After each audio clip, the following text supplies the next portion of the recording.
Donc, le chef de la France combattante n'est pas le général de Gaulle, c'est l'amiral Darlan.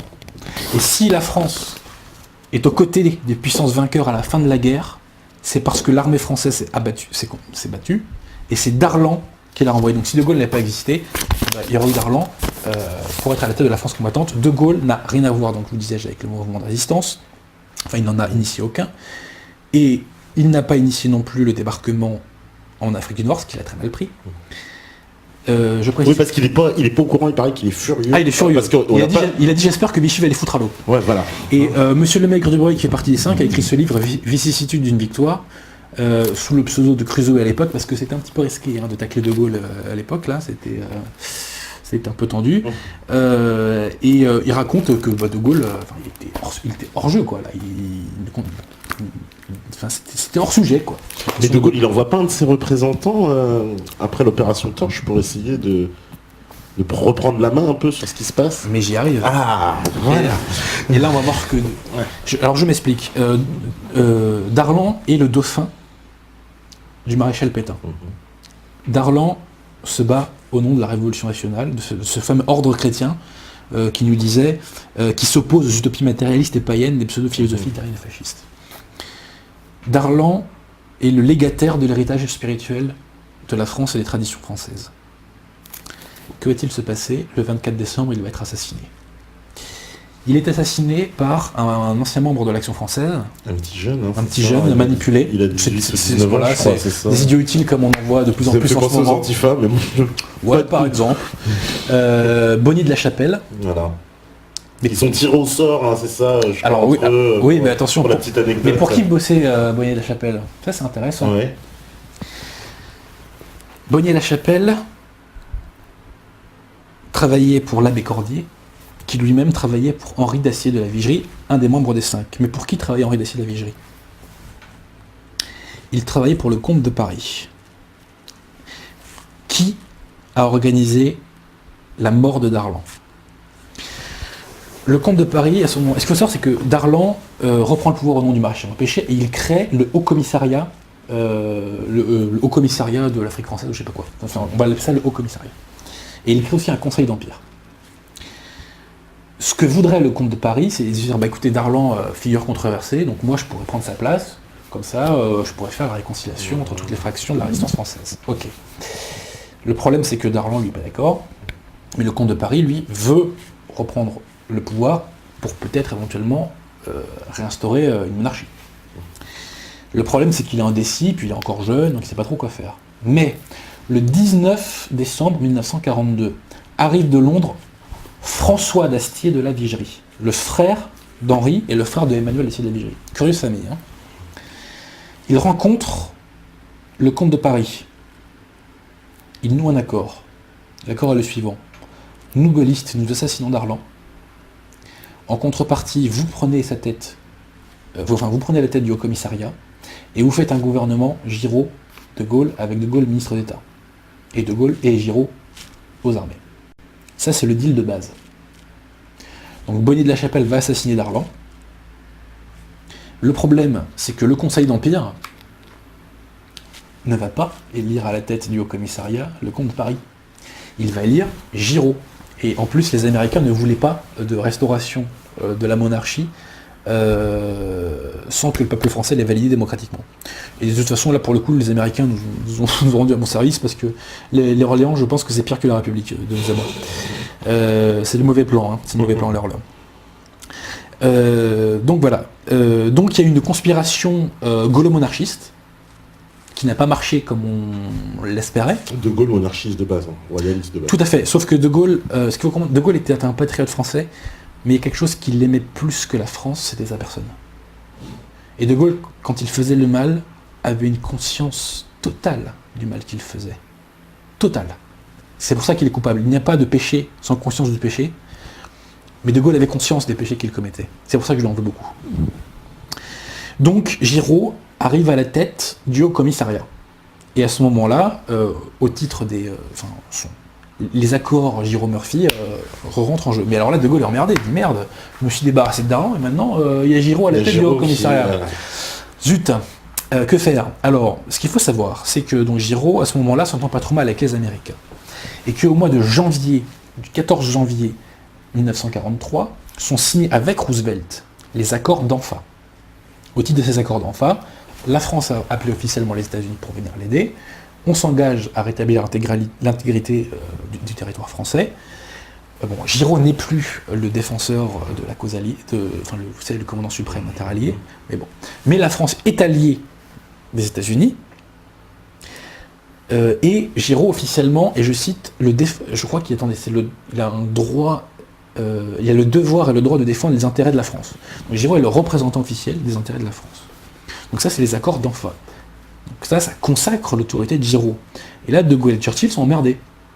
Ils sont emmerdés, puisque là, De Gaulle est complètement marginalisé. Que va-t-il se passer? Churchill va mettre la pression sur les Américains pour changer les accords d'Anfa. Et ça, c'est monsieur Lemaigre Dubreuil, qui nous l'explique très bien dans ce bouquin-là, et aussi Kenneth Pindar dans Le dilemme France-États-Unis nous l'explique très bien. Donc, Churchill va mettre la pression pour changer les accords d'Anfa, et De Gaulle, Giraud ne sera plus le défenseur des intérêts de la France, mais il ne sera plus que le gérant des intérêts de la France en Afrique du Nord. Ça change absolument tout. Et ça change le fait que la France, à ce moment-là, perd l'autorité. Comment vous dire? La France va être exclue des réunions interalliées, puisqu'elle n'a plus de représentant officiel pour défendre ses intérêts. Donc si nous avons été exclus de 43-45 des conférences de Téhéran, Potsdam, etc., c'est à cause de Gaulle et Churchill. D'accord. Alors parce qu'on nous a toujours dit, c'est parce que Roosevelt il n'aimait pas De Gaulle, il disait bon bah de ce Français-là, les Français ne méritent pas d'être à notre table. C'est parce que le siège qui avait été fait pour Giraud et donc pour la France a été détruit par Churchill et par De Gaulle. De Gaulle aime la France, il l'a défendue, mais avant de défendre la France, il défendait De Gaulle. Et pour défendre De Gaulle, il fallait rabaisser la France, et il acceptait le rabaissement de la France. Donc si la France a été absente des réunions interalliées, c'est parce que De Gaulle a saboté les accords d'Anfa. Et les Américains étaient ravis. Ils étaient ravis. Puisque on vous donne une part du gâteau, vous la refusez. Oui, c'est un peu ça. Pas de problème, les Américains. On va en reprendre. Ouais. Bah bien sûr. Donc voilà, donc Giraud d'ailleurs qui a été très naïf a validé ça, il n'a pas compris la portée de son acte quand il a validé cette modification des accords d'Anfa. Mais le sabordage des accords d'Anfa, c'est absolument capital pour comprendre le rôle nocif joué par De Gaulle, pour comprendre que De Gaulle a rabaissé les intérêts de la France en 1943 en l'empêchant de figurer aux côtés des Alliés dans les réunions interalliées. Louis Rougier, ce fameux Louis Rougier qui a fait les accords avec Churchill dans La France jacobine, explique très bien aussi la façon dont les accords d'Anfa ont été sabotés. Je précise aussi que les accords d'Anfa prévoyait le réarmement de la France, des armées françaises. De Gaulle, plus tard, n'a jamais, entre guillemets, réactivé ces accords. Il n'a pas voulu refaire l'armée française, parce qu'il pensait que l'armée française serait un rival pour son accession, pour son accession au pouvoir. Ça se paye dans l'au-delà, ça, je pense. Donc ensuite, nous sommes au mois de février 1943.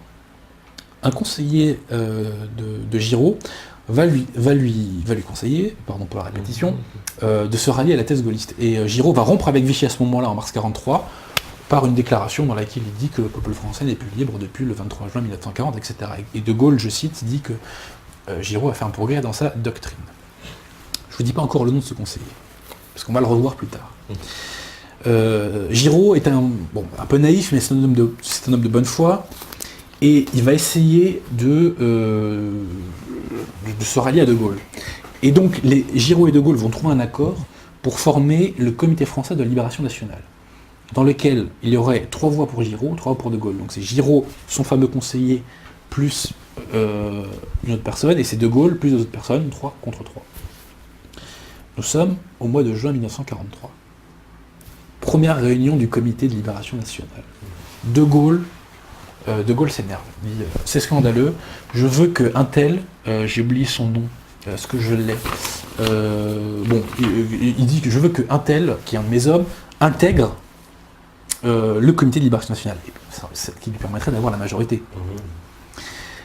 Giraud dit ah non mais attendez, on s'est mis d'accord, ça fait des mois qu'on négocie, qu'on n'arrive pas à se mettre d'accord, qu'on est la risée du monde parce qu'on se fait la guerre entre nous alors qu'on est censé être ensemble. non, c'est pas possible. Donc on va mettre cette décision au vote. 3 contre 3, normalement, on doit s'annuler.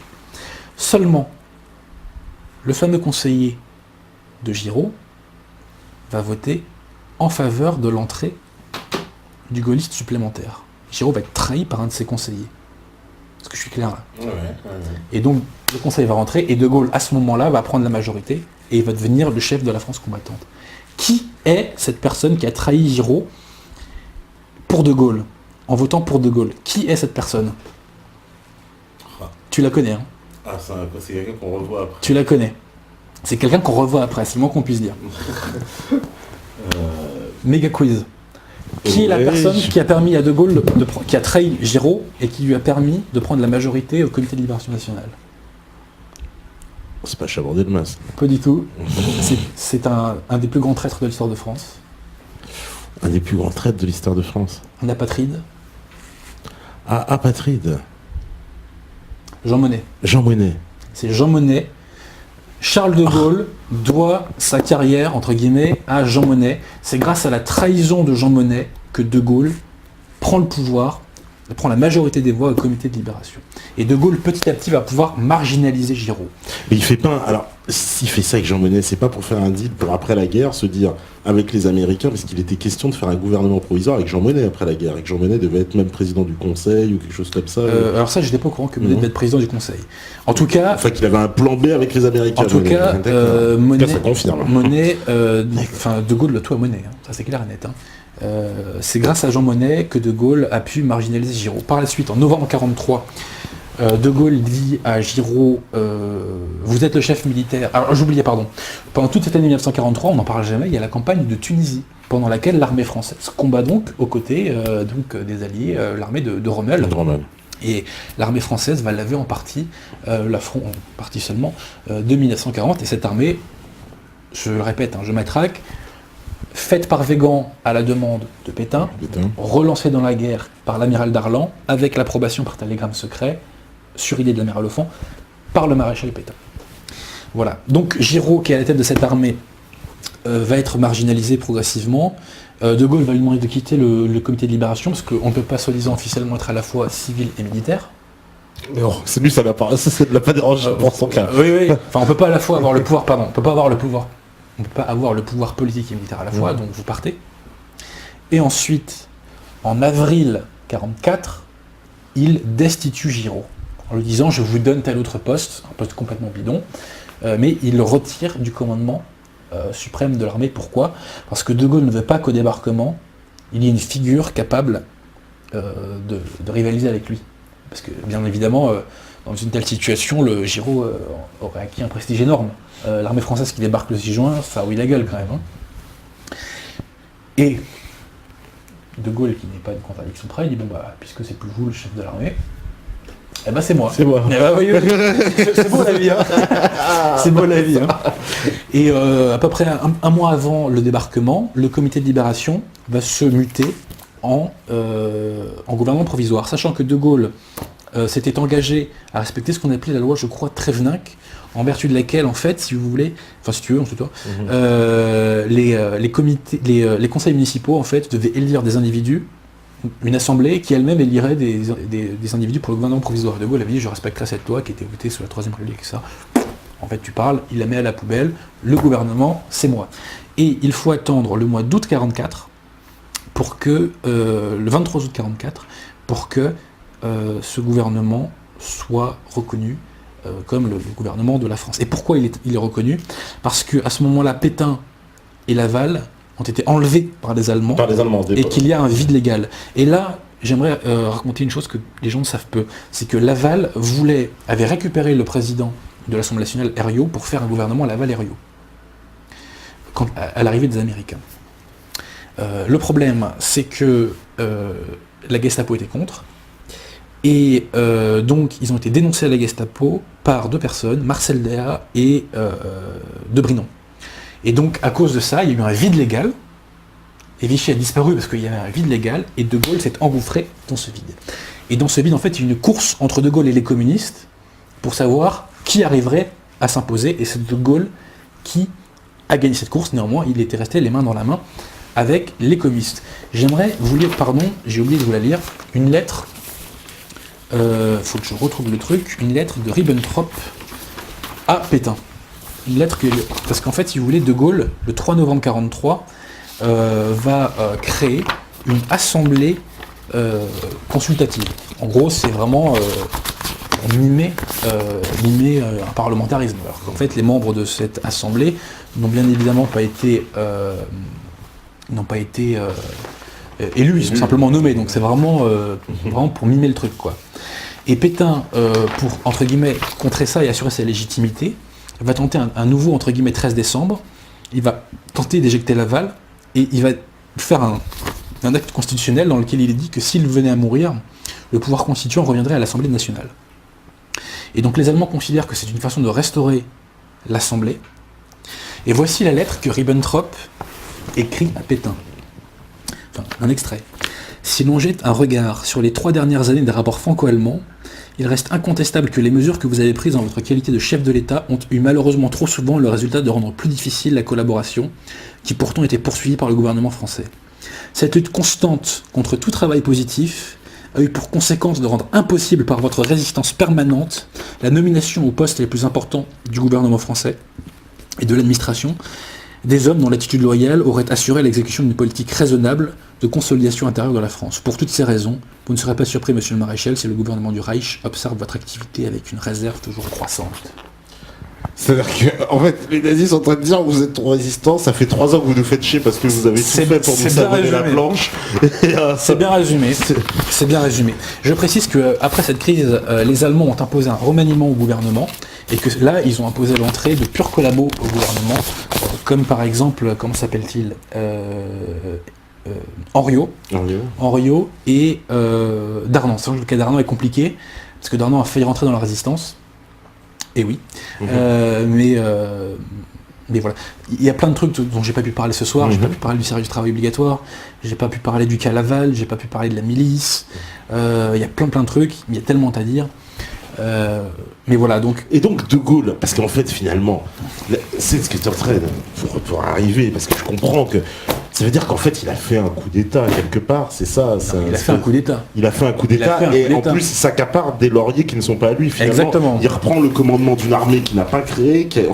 En fait la résistance a été initiée par un Pétain et en fait on a De Gaulle qui arrive qui ramasse les marrons du feu. Initiée par Pétain, non. Disons que Pétain a soutenu. Voilà, il a soutenu la résistance, mais De Gaulle n'a initié aucun grand mouvement. Pétain a soutenu certains mouvements de résistance. Il en a combattu d'autres, il faut le dire, qui n'avaient de résistants que le nom. Pétain avait une diplomatie de combat contre l'Axe qui a permis de jeter l'Axe contre la Russie. Pétain a remis en place une armée capable de combattre contre les Boches, qui est repartie au combat. Je ne cesse de me répéter, mais ça fait bien. Non, mais il faut marteler pour que ça arrive dans le crâne des gens. Voilà, donc De Gaulle, en fait, effectivement, est un pur usurpateur. Et je n'ai pas rapporté là le livre de Henri de Kérillis qui s'appelle De Gaulle dictateur, mais il a une citation où il résume parfaitement la situation. Sachant que Kérillis a déchanté sur les cas de De Gaulle alors qu'il était initialement gaulliste. Pourquoi ? Parce qu'en 1943, quand l'armée française repart au combat, Kérillis se dit De Gaulle, il est général, donc il va demander un commandement, et il va aller se battre. De Gaulle ne l'a jamais fait. De Gaulle n'a joué aucun rôle militaire. C'est un politique en fait. C'est un politique. C'était un politique déguisé en militaire. D'ailleurs, De Gaulle n'aimait pas l'armée, en vérité. Il a épuré autant qu'il l'a pu. Et si l'on en croit Henri de Kérillis, il a envoyé l'armée française en Italie, combattre en Italie en 1943, pour la réduire en termes de vie humaine. Puisque concrètement, il y en a qui vont se faire buter, donc moi j'aurais moins de concurrents. J'espère qu'Henri de Kérillis se trompe, parce que sinon je me fais du souci pour le salut de l'âme du général de Gaulle. Mais le principal crime du général de Gaulle, j'en ai pas encore parlé. En 1944, il arrive à être le maître de la France. Il aurait pu à ce moment-là s'entendre avec Pétain. Pétain avait envoyé le fameux amiral Lefond lui proposer une transmission des pouvoirs. Donc en gros, Pétain m'a délégué sa légitimité et moi, amiral Lefond, je vous la rends. De Gaulle refuse. Et De Gaulle donc, aurait pu à ce moment-là reprendre le flambeau de la Révolution nationale, il aurait pu reprendre le flambeau de l'héritage culturel et spirituel de la France, qui revenait sur la Révolution française, parce que Pétain voulait faire une république anti-jacobine, il voulait faire une république corporative et familiale. J'ai pas le temps de développer, c'est dommage. Une fois peut-être. Ah ouais. De Gaulle aurait pu valider ça, mais qu'est-ce qu'il choisit ? il choisit les cocos. Il choisit l'anti-France, il choisit la gauche. La droite s'est faite liquider en 1944. Pourquoi? Que s'est-il passé en 1944? Les Américains arrivent en juin. Il s'est passé un truc dont on ne parle jamais. L'épuration. Après, justement, l'épuration. Ouais. De Gaulle laisse faire les cocos, il laisse faire la fameuse épuration, qui se traduit en gros entre 40 et 100 000 morts. 40 et 100 000 morts, ça c'est l'épuration sauvage.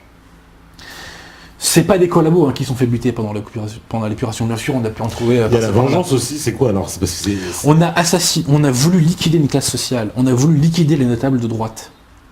Les communistes voulaient faire une révolution sociale et politique. Donc ils ont en profité pour liquider la vraie droite. Je parle pas de Juppé, Oui. Je parle pas de Sarko, l'américain. Je parle de la vraie droite, la droite Léon Daudet, Chateaubriand, et j'en passe. Bref. Donc les communistes ont fait cette épuration. À peu près 1 million de personnes mises en prison. L'épuration légale condamne 10 000 personnes à mort. Et il y a eu, ce qui est très intéressant, c'est qu'à cette époque, on a inventé le concept d'indignité nationale, Oui. qui en gros vous empêchait de bosser et compagnie. La diabolisation d'aujourd'hui, l'ostracisme social par diabolisation, c'est la fille de l'indignité nationale. Cette saloperie de diabolisation inventée par la gauche, c'est la fille de l'indignité nationale. Donc De Gaulle avait le choix entre la France et l'anti-France. De Gaulle avait le choix entre l'héritage spirituel de la France et la République des Lumières, de la gauche, des cocos. Il a choisi la République des Lumières pour asseoir sa légitimité. C'est un crime contre la France, et si la France s'est ralliée au mondialisme plusieurs décennies plus tard, c'est à cause de cela. Et ça, De Gaulle a fait perdre un siècle à la France. Parce que la situation dans laquelle on est là, on va s'en sortir parce que l'instinct de survie nous y poussera. Mais De Gaulle a rétabli les Lumières que Pétain avait éteintes.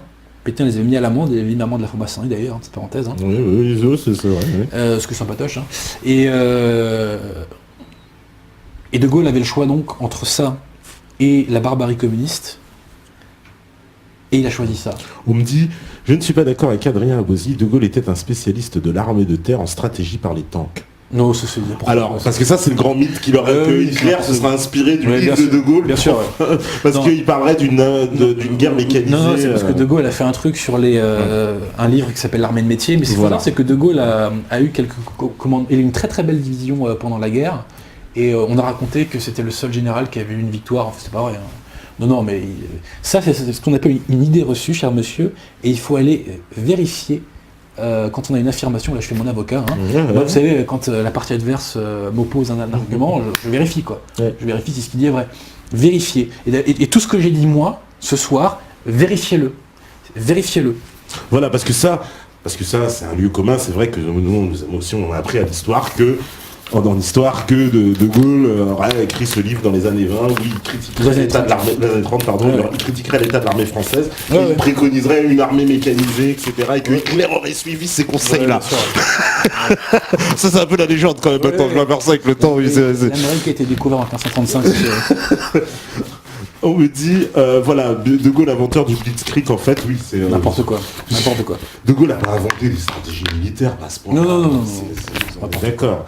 Voilà, il y en a d'autres qui disent au contraire on y voit un peu plus clair. Merci Adrien Abosi. Pourquoi la Vichy a livré la Tunisie à l'Allemagne? Elle n'a pas livré la Tunisie à l'Allemagne. C'est plus compliqué que ça. C'est qu'en fait, la Tunisie était tenue par l'amiral Esteva, en fait, et il y a eu des quiproquos avec la fameuse histoire de Noguès qui était nommé, rappelle-toi. Ouais. Et Noguès n'a pas eu le temps, en fait, si vous voulez. En fait, c'est que l'Axe s'est rué trop rapidement sur la Tunisie. Et Esteva n'a pas eu le temps de se rallier à Darlan. Voilà. C'est très compliqué l'histoire de la Tunisie. D'accord. Attends, je regarde un petit peu, parce qu'il y a des questions comme ça, on va passer peut-être 10 minutes à répondre aux questions, un petit quart d'heure, on avait dit. Je plaide demain. Voilà, bon, on me dit, je me pose une question fondamentale. Est-ce que vraiment De Gaulle a préservé notre souveraineté en protégeant notre or? Parce que tu sais, après, on sait qu'il va protéger l'or, non? C'est faux tout ça? Alors, non, mais attendez, ça c'est autre chose. Moi, je parle qu'il était président. Je parle du De Gaulle 40-44, l'or de France, si je dis pas de bêtises, mais ça a vérifié, je suis pas sûr de moi 100%. Je crois qu'on l'avait envoyé aux Antilles, mais je suis pas sûr. Là, je suis pas sûr. D'accord.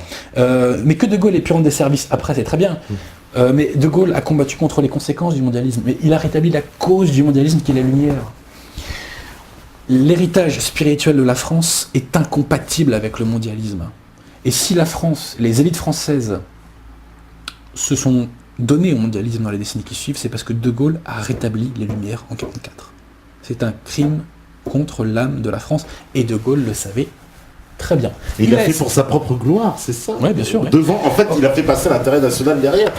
Ah oui, c'est quand même dur pour une icône de... C'est quand même dur. Attendez, je vais voir si je retrouve j'ai oublié de vous citer. D'ailleurs, juste petite question pour raconter. De Gaulle n'était pas général non plus, semble-t-il. En fait, il était nommé général à titre temporaire.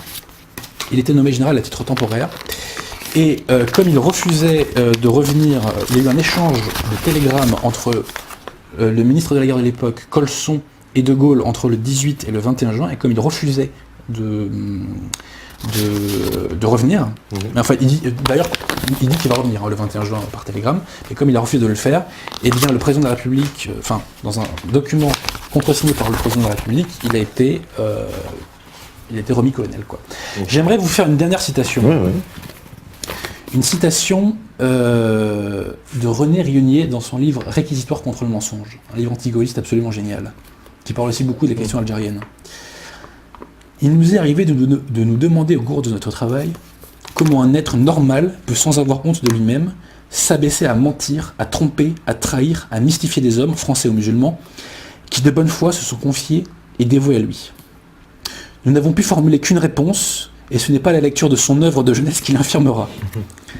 Pour Charles de Gaulle, les hommes, les peuples, les vivants et les morts, les souffrances, le sol, le foyer, la légalité, l'illégalité, la fidélité, la fausseté, ne sont que des pions qu'il déplace sur l'échiquier où se joue sa propre grandeur et sa légende. Comme hanté par la réalisation de sa destinée, il reste indifférent à ce qu'il brise, à ce qu'il écrase, ainsi qu'aux moyens et aux alliés qu'il emploie. Le pouvoir qu'il assume n'est pas fait pour le bonheur des hommes, mais pour que se réalise l'idée qu'il a de lui. Le but d'Hitler était extérieur à lui-même, c'était la domination germanique. Le but de Lénine et de Staline l'était aussi. La domination du prolétariat s'apparente à bien des égards à celle d'une race élue. Mais le but de Gaulle a quelque chose d'hallucinant et de sordide. Tout se passe à l'intérieur de lui-même et n'a d'autre explication que lui-même. Chapeau. Oh ben, ça c'est clair, au moins, voilà. Alors on me dit... est-ce que pour ces... est-ce que c'est pour ces faits de guerre que De Gaulle a gracié Pétain? Parce que c'est vrai qu'il le gracie quand même après. Non, il a gracié Pétain parce que Pétain avait 95 ans. 95 ans, faut voilà, dire. Hein, il avait 95 ans. Donc c'était un vieux monsieur. C'est pas pour la mort du Christ, hein. D'accord. Non. Est-ce qu'il existe un livre qui condenserait tous ces éléments où monsieur Abosi prévoit de s'y atteler un jour? Dans mon prochain bouquin, j'en parle pas mal. Mais donc, Mon tour à Verdun diplomatique de Louis-Dominique Gérard, tuerie totale. L'appel de l'île-Dieu de Louis-Dominique Gérard aussi. Alors celui-là, dans la catégorie Je me prends une tarte, le deuxième chapitre qui fait la contre-histoire du 18 juin, ça c'est du lourd. Je vous avoue que moi j'étais malade, je me rappelle quand je disais ça, j'étais dans mon lit, impossible de lâcher le livre. De Gaulle contre De Gaulle, de Louis Rougier, la couverture mythique, hein. Je sais pas si on la voit bien. Ouais, je veux bien la mettre devant la caméra. Alors, je fais mon libraire contre culture. Voilà. Histoire élémentaire de Vichy de l'amiral Offand, pas mal du tout. Tous les bouquins de Louis Rougier et j'ai oublié de citer Jacques Izorni, l'avocat de Pétain. Il faut savoir que Izorni, pendant la guerre, défendait les communistes. Et à la Libération, il défendait les prétendus collabos ou véritables collabos. Voilà, donc c'était un avocat. Il a fait un travail très sérieux sur Pétain. Les bouquins de Jacques Izorni sont vachement synthétisés.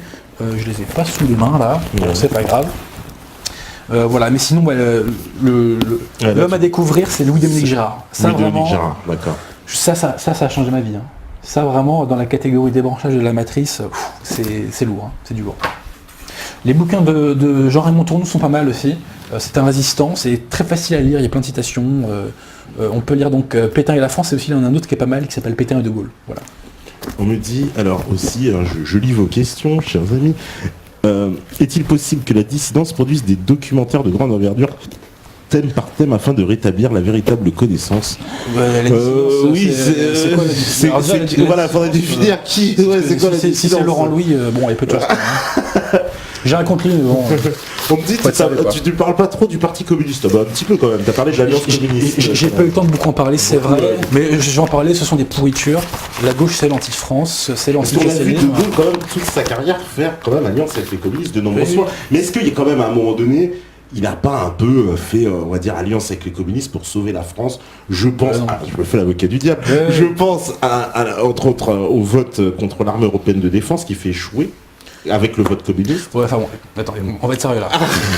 Alors, sincèrement, moi je m'en tape de la ce qu'il faut comprendre, c'est que pourquoi Churchill a soutenu De Gaulle? oui. C'est parce que les anglo-saxons voulaient deux choses de la France après la guerre. Un, qu'elle accepte de faire une fédération occidentale européenne pour faire contrepoids à la Russie, voire avec d'autres arrière-pensées mondialistes en ce qui concerne l'oligarchie anglo-américaine, pardon. Et deuxième chose, elle voulait qu'il liquide l'empire colonial français et en particulier le Sahara. Parce que le Sahara, c'était du pétrole. Et on ne voulait pas que la France ait ce turbo-nucléaire qui est le Sahara. Donc quand on me dit De Gaulle a sauvé notre or, franchement, donne-leur aux Américains, et on regarde le Sahara. Hein. Sincèrement, le Sahara, ça rapporte à l'Algérie actuellement, alors que ça n'avait jamais été algérien, ça rapporte des dizaines de milliards d'euros par an. En larguant le Sahara, De Gaulle a commis un crime contre les intérêts de la France. Mais là, on sort de notre période. Parce qu'il y a deux périodes, toi justement, tu penses que De Gaulle, on peut le diviser en deux périodes, c'est vraiment la période, je pense que De Gaulle a dû être torturé beaucoup par sa conscience. Ouais. Mais pourquoi il quitte le gouvernement provisoire? Parce qu'il n'est pas resté très longtemps finalement. Alors très intéressant, il quitte le gouvernement provisoire parce que le parlementarisme se remet en place malgré lui. Et en fait, De Gaulle avait, l'Assemblée de l'époque avait redonné un mandat à De Gaulle pour tant de mois, il savait qu'à l'issue de ce mandat, il aurait plus les manettes et il voulait mettre en place, si tu veux, une république présidentialiste. Le problème, c'est qu'on a mis en place cette fameuse 4ème République et que les partis de gauche de l'époque n'étaient pas favorables à cette présidentialisation de la République. Et donc on était revenu... La 4ème République, c'est presque un copier-coller en termes d'institution de la 3ème, en vérité. Hein. C'est-à-dire gouvernement super instable, voilà. Et donc il n'y a pas de place pour un homme comme De Gaulle. De Gaulle l'a compris, et donc il est parti. Et c'est pour ça qu'il revient en 58, voilà. Finalement. Donc il y a 12 ans de traversée du désert. Et tu confirmes, donc quand il revient en 58, parce que ça... Il fait ce que les Américains lui demandent. Voilà, il revient avec l'appui américain, parce que les Américains veulent que la France conserve l'Algérie. C'est-à-dire que... Alors c'est quoi? Alors c'est plus compliqué, c'est pourquoi les Américains le sollicitent pour revenir, en fait. Pour liquider l'Algérie. Pour liquider l'Algérie? Mais bien sûr que oui. Bien sûr que oui. C'est tout l'inverse. Mais tout le monde voulait liquider l'Algérie. Dans l'histoire, on nous a toujours dit, il vient parce que justement ils doivent conserver l'Algérie, qui fait un pied aux Américains parce que justement ils donnent... Non, les Américains étaient ravis. D'ailleurs, les États-Unis et le RSS, à l'époque, sont favorables parce que la France dégage du Sahara. Hein. D'accord. Ils étaient ravis. De Gaulle a fait ce que les Anglo-Saxons attendaient de lui. Après qu'il fasse un discours à Phnom Penh pour dénoncer la guerre, je m'en fous, c'est des mots. Ce sont des mots. Les intérêts de la France ne sont pas défendus par des mots, ils sont défendus par des actes. Mais ceci étant, De Gaulle a fait des choses positives aussi. Mais De Gaulle a lutté contre les conséquences d'une cause qu'il a rétablie. Je répète que le crime du général De Gaulle, c'est d'avoir rétabli la République des Lumières, qui est l'anti-France. J'ai pas le temps de développer. Et en plus, mon cerveau, il fonctionne moyennement à cette heure-là. Mais si De Gaulle a pu faire des choses bonnes lorsqu'il était président, je veux dire, je veux bien que vous distribuiez des pansements, mais il ne fallait pas déverser une épidémie. Je veux dire, voilà, De Gaulle a mis des rustines sur des jambes en bois, si vous voulez. Le crime qu'il a commis, c'est que nous pouvions revenir sur la Révolution française avec ce projet de république corporatiste et familiale que voulait faire Pétain. Cette république que j'appelle anti-jacobine.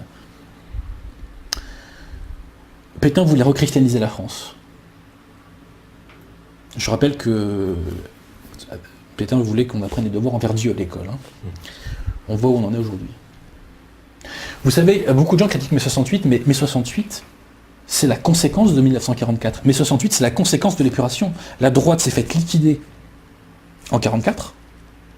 Il y avait des freins moraux, si vous voulez. La droite n'était pas exceptionnelle, si vous voulez. Ce n'est pas, c'était pas la méga folie. Mais voilà, elle avait quand même beaucoup plus de mérite que cette gauche infâme qu'est l'anti-France. On ne peut pas critiquer mai 68 si on ne critique pas 1944. Impossible. Et d'ailleurs, il y a un lien. Hein. 1944, c'est un 1789 bis. 1944, c'est la restauration de la République des Lumières. Et ça, c'est un crime capitale contre l'âme de la France, puisque c'est le piège à loup qui rabaisse la France depuis 200 ans, et De Gaulle l'a reconstitué, ce piège à loup. Mais ça